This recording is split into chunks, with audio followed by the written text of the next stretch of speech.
وبركاته.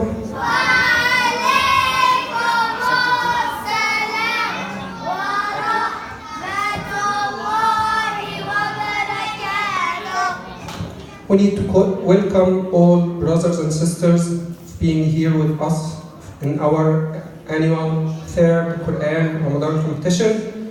We are very happy to see all of you here, and we ask Allah Azza wa Jal to make your efforts and your memorization and trying with your students as sheikh and with your children as parents and your account of good deeds.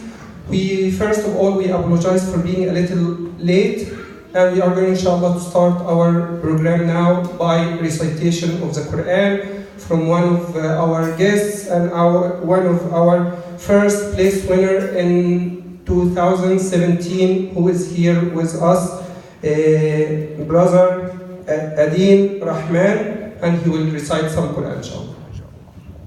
Assalamu alaikum wa rahmatullahi wa barakatuh.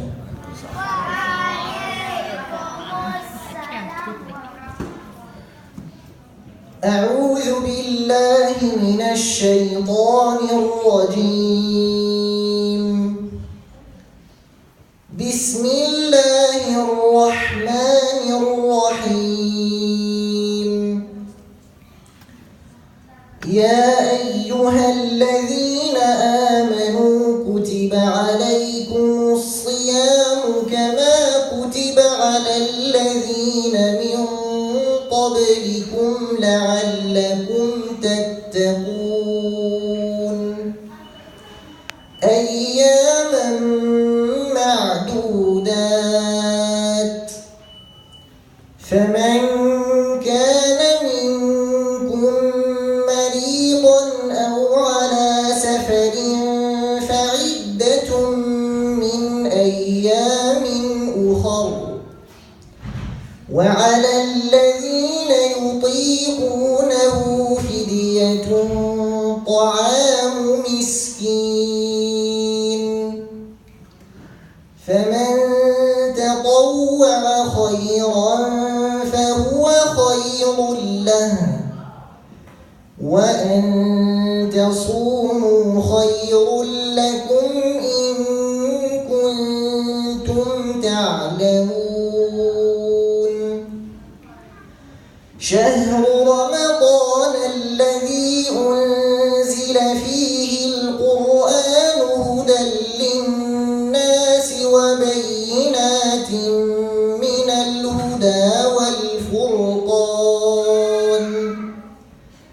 فمن شهد منكم الشهر فليصمه ومن كان مريضا أو على سفر فعدة من أيام أخر يريد الله بكم اليسر ولا يريد بكم العسر